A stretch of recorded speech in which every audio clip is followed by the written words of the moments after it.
Hello' and welcome back to my YouTube channel. আপোনালোক সকলোকে পিতৃ দিৱসৰ আন্তৰিক শুভেচ্ছা। আৰু আজিৰ দিনটো পিতৃ দিৱস খুব ধুনীয়াকৈ উদযাপন কৰিলোঁ। তাৰ এটি সৰু ভিডিঅ' মই আপোনালোকৰ আগত প্ৰস্তুত কৰিছোঁ, আপোনালোকে নিশ্চয় চাই ভাল পাব। এয়া মাথো আৰম্ভণি। ना कभी घर ही कुछ सिखाया था, ना कभी खेला, ना ही कांधे पे लेके घूमा था। What can I say now? Sorry, it's my bad. तेरे कदम डगमगाए हों, आंखों में आंसू भर के आए हों, कभी पुकारा तूने लेकिन मैं ना पाया। What can I say?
Mrs সনৰা লুইচ মা জজক আমি অতি শ্ৰদ্ধাৰে বৰণ কৰিছোঁ, কাৰণ তেওঁৰ সিদ্ধান্ত গ্ৰহণ কৰাৰ যোগেদি আজি আমি পিতৃ দিৱস উদযাপন কৰিব পাৰিছোঁ। হয়, তেওঁ এগৰাকী আমেৰিকাৰ নিবাসী আছিল। তেওঁৰ পিতৃৰ নাম হৈছে উইলিয়াম জেকচন। তেখেতৰ 6টি সন্তান আছিল আৰু তেওঁৰ এই সন্তানকেইটি সৰু অৱস্থাত থাকোঁতেই তেওঁৰ পত্নীৰ মৃত্যু হৈছিল। তেতিয়াৰ পৰাই সেইখিনি মুহূৰ্তৰ পৰাই তেওঁ এই 6টি সন্তানক তেওঁ অতি যত্নেৰে, অতি কষ্টেৰে, কঠোৰ পৰিশ্ৰম কৰি তেওঁ প্ৰতিপালন কৰিলে। আৰু 1909 চনত এখন চাৰ্চত যেতিয়া মাতৃ দিৱস উদযাপন কৰা হৈছিল, তেতিয়া মিছেছ সনৰা ডটে তেখেত সেই মাতৃ দিৱসৰ মাতৃসকলৰ বাবে যিদৰে লোকসকলে সন্মান, প্ৰেম, আদৰ জনাইছে, তেতিয়া সেই মুহূৰ্তত তেওঁৰ পিতৃলৈ তেওঁৰ মনত পৰিল, কাৰণ তেওঁৰ জীৱনত সেই পিতৃয়ে অতি পৰিশ্ৰম কৰি তেওঁবিলাকক প্ৰতিপালন কৰিছিলে। আৰু সেইখিনি মুহূৰ্ততে তেওঁ নিজ পিতৃক সোঁৱৰণ কৰিলে আৰু তেওঁ সিদ্ধান্ত ল'লে যে মোৰ পিতৃ আৰু জগতৰ সকলো পিতৃকে সন্মান আৰু প্ৰেম জনোৱাৰ এটা তেওঁ সিদ্ধান্ত গ্ৰহণ কৰিলে। আৰু তেতিয়াৰ পৰাই বিশ্বতে প্ৰত্যেক বছৰে প্ৰায় সকলো ঠাইতে পিতৃ দিৱস জুন মাহৰ 3য় দেওবাৰে পালন কৰা। First of all, on this special occasion, I would like to wish a very happy Father's Day to all the fathers present here. For today's meditation, the scripture portion has been taken from Genesis chapter 5 verses 21 to 24. I repeat, Genesis chapter 5 verses 21 to 24. Enoch lived 65 years and begot Methuselah. After he begot Methuselah, Enoch walked with God 300 years and had sons and daughters. So all the days of Enoch were 365 years. And Enoch walked with God, and he was not, for God took him. Amen. সৰ্বপ্ৰথমে পিতৃবৰ্গলৈ মই আজিৰ দিনৰ পিতৃ দিৱসৰ শুভেচ্ছা জ্ঞাপন কৰিলোঁ। আজিৰ বিশেষ দিনত ধ্যানৰ বাবে যি শাস্ত্ৰ অংশ লোৱা হৈছে সেয়া আপোনালোকে পাব আদিপুস্তক ৫ অধ্যায় ২১ পদৰ পৰা ২৪ পদ। পুনৰাই কৈছোঁ, আদিপুস্তক ৫ অধ্যায় ২১ পদৰ পৰা ২৪ পদ। শাস্ত্ৰত এইদৰে কৈছে, আৰু হনুকৰ ৬৫ বছৰ বয়সৰ সময়ত তেওঁৰ পুত্ৰ মথুছেলহ জন্মিল। মথুছেলহৰ জন্মৰ পাছত ৩০০ বছৰলৈকে ঈশ্বৰৰ লগত হনুকৰ চলাচল হলত তেওঁৰ আৰু গোটেই জীয়েক জন্মিল। হনুকৰ বয়স সৰ্বমুঠ ৩৬৫ বছৰ। ঈশ্বৰৰ লগত তেওঁৰ চলাচল আছিল, পাছে তেওঁ নাইকিয়া হ'ল, কিয়নো ঈশ্বৰে তেওঁক লৈ গ'ল। এই শাস্ত্ৰৰ যোগেদি ঈশ্বৰে ইয়াত থকা আটাইকে আশীৰ্বাদ কৰক। আমেন।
যিজনে নিজে কান্দে আমাৰ সপোনবোৰ আধৰুৱা হয়, সেইজনে দেউতা যিজনে উৎসৰ্গা দিয়ে গোটেই জীৱন কেৱল আমাৰ নামত।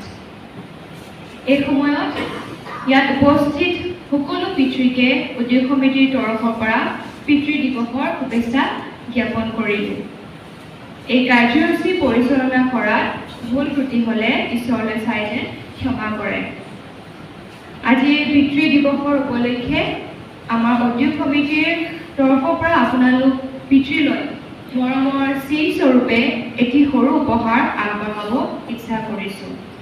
সেয়েহে মই এই সময়ত পিতৃসকলক অনুৰোধ কৰিম তেওঁলোকে নিজ ঠাইতে যেন অলপ সময়ৰ বাবে থিয় হয়। অনুৰোধ জনাইছোঁ।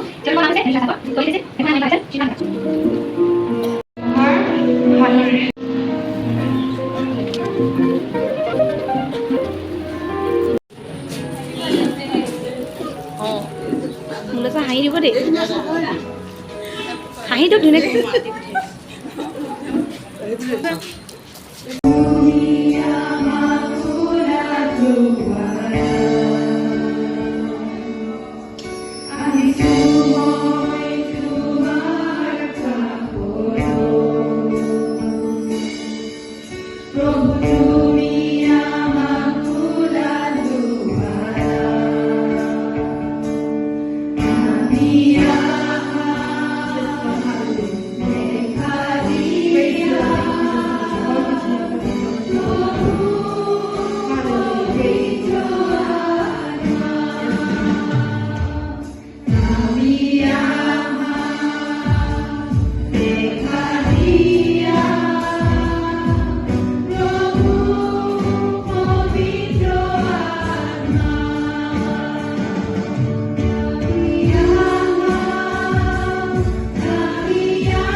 সৃষ্টিকৰ্তা ঈশ্বৰক আজি যদি আমাৰ সন্তানবিলাকে সৃষ্টিকৰ্তা ঈশ্বৰক চিনি পাবলৈ লাগে তেতিয়াহ'লে প্ৰথম প্ৰধান দায়িত্ব হ'ব পিতৃ বা মাতৃ এগৰাকী পিতৃক যেতিয়া দেখিব সেইগৰাকী পিতৃ কেনেকুৱা তেওঁক এপ্ৰ'চ কৰিব পাৰিনে তেওঁক শ্ৰদ্ধা কৰিব পাৰিনে তেওঁ সন্মান কৰিব মৰম কৰিব পাৰিনে বা তেওঁৰ ওচৰত চাপিব পাৰিনে বা তেওঁৰ লগত এগৰাকী সন্তান হিচাপে সকলো কথা খুলি ভাঙি ক'ব পাৰিনে বা তেওঁৰ লগত এক বন্ধুত্বসুলভ সম্পৰ্ক গঢ়ি তুলিব পাৰিনে আৰু যেতিয়া এগৰাকী সন্তানে পিতৃগৰাকীৰ বিষয়ে এই সকলো কথা যেতিয়া জানিব তেতিয়া তেওঁ এই পৃথিৱীত থকা পিতৃক সন্মান কৰাৰ লগে লগে স্বৰ্গীয় যিগৰাকী আমাৰ সৃষ্টিকৰ্তা পিতৃ সেইগৰাকী পিতৃক দেখি পাব সেইগৰাকী পিতৃক চিনি পোৱাত কোনো ধৰণৰ বাধাপ্ৰাপ্ত নহ'ব আৰু সেইকাৰণে সন্তানবিলাক জিহুৱাই দিয়া পুৰস্কাৰ বা ঈশ্বৰে দিয়া আধিপত্যৰ সেইকাৰণে পিতৃত্বৰ বাপ পোৱা ব্যক্তিসকল অতিশয় গুৰুত্বপূৰ্ণ দায়িত্বৰ বাপ পোৱা ব্যক্তি আৰু সেইকাৰণে এই দায়িত্ব পালন কৰিবলৈ আমি সকলোৱে সতকায়ে পিতৃসকলক মৰম শ্ৰদ্ধা কৰাৰ লগতে তেওঁবিলাকৰ কাৰণে প্ৰাৰ্থনাত লাগি থকাও বহুত ডাঙৰ কথা কাৰণ এটা পৰিয়ালৰ বা এখন ঘৰৰ যেতিয়া মুৰব্বী বুলি কোৱা হয় আমাৰ প্ৰথম প্ৰধান ছবিখন আহে পিতৃগৰাকী সেই পিতৃগৰাকী যদি আদৰ্শনীয় ব্যক্তি হয় ঈশ্বৰ ভয়কাৰী ব্যক্তি হয় ঈশ্বৰৰ লগত চলাচল কৰা ব্যক্তি হয় নিশ্চয়কৈ সেই পৰিয়ালত ঈশ্বৰৰ গৌৰৱ হ'ব ঈশ্বৰৰ সমাদৰ হ'ব ঈশ্বৰৰ মহিমা হ'ব ঈশ্বৰৰ আদৰ হ'ব আৰু আনে সেই সকলো দেখি অনুপ্ৰাণিত হৈ ঈশ্বৰলৈ আকৰ্ষিত হ'ব সেই পৰিয়ালৰ ল'ৰা ছোৱালীবিলাকৰ বাদেও ওচৰ চুবুৰীয়াবিলাকো আদৰ্শেৰে অনুপ্ৰাণিত হ'ব সেইকাৰণে ঈশ্বৰৰ লগত আমাৰ চলাচল কেনেকুৱা হোৱা উচিত what does it mean when the Bible says the word of God says that walking with God যেতিয়া কৈছে যে ঈশ্বৰৰ লগত মানুহৰ চলাচল সৰ্বমূল এয়া বেলেগ একো নহয় আচলতে এইটো চাহৰ ভিৰ যেতিয়া আমি চাহ খাবলৈ সময় হয় তেনেকৈ ভিৰ লাগি যায় আৰু যিহেতু পিতৃ দিৱস উদ্যোগ সমিতিৰ ফালৰ পৰা চাহৰ আয়োজন কৰা হৈছিলে সকলো পিতৃ মাতৃ আৰু মণ্ডলী যিমান উপস্থিত আছিলে সকলোৰে বাবে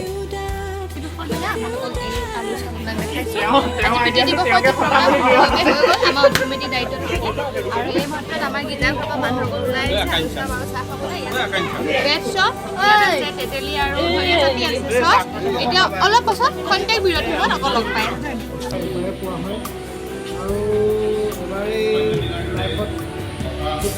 গম পাই গৈছোঁ হেপী ফাদাৰ্ছ ডে এনেকৈ কৈ ফাদাৰ্ছ ডে দিনা আমি চাহ খাই আছোঁ আলু চব্জি ভাল লাগিছে কেতিয়া